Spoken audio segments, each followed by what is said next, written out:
दक्ष news सदैव तुमच्या सोबत।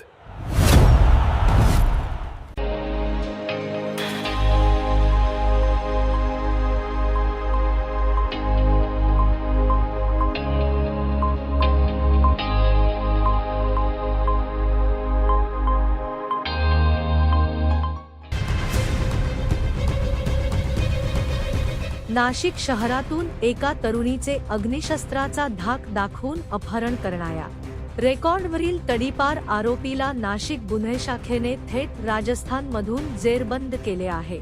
गुन्हे शाखा युनिट 2 च्या पथकाने 2 दिवस अथक शोध मोहीम राबवत अजमेर येथून आरोपीला ताब्यात घेत पीडित तरुणीची सुखरूप सुटका केली। सातपूर परिसरातील श्रमिकनगर भागात 18 एप्रिल 2026 रोजी पहाटेच्या सुमारास ही घटना घडली होती।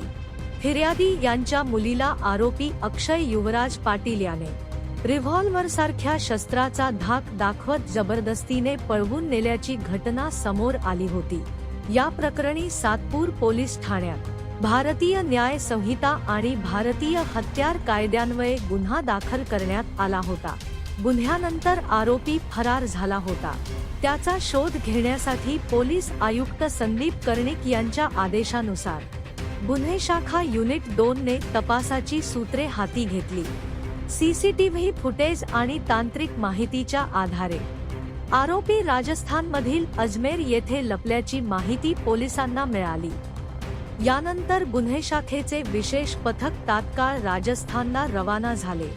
2 दिवस अहोरात्र शोध मोहीम राबवत पोलिसांनी अजमेर परिसरातील जवळपास 50 हॉटेल, लॉज आणि पार्किंगची तपासणी केली। अखेर आरोपी अक्षय युवराज पाटील याला पोलिसांनी ताब्यात घेतले आणि पीडित तरुणीची सुटका करण्यात यश मिळवले। अटक करण्यात आलेला आरोपी अक्षय युवराज पाटील, वय 31 वर्ष, रा बदलापूर वेस्ट, जिल्हा ठाणे, हा रेकॉर्डवरील तडीपार आरोपी असल्याची माहिती समोर आली आहे।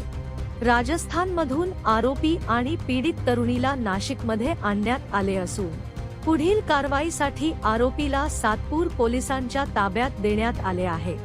या प्रकरणाचा पुढील तपास सातपूर पोलीस करत आहेत। दरम्यान नाशिक गुन्हे शाखेच्या या धाडसी कारवाईमुळे पीडित तरुणीची सुखरूप सुटका करण्यात यश आले असून गुन्हे शाखा युनिट 2 च्या कामगिरीचे कौतुक केले जात आहे। प्रवीण सुरुडे, दक्ष न्यूज, नाशिक।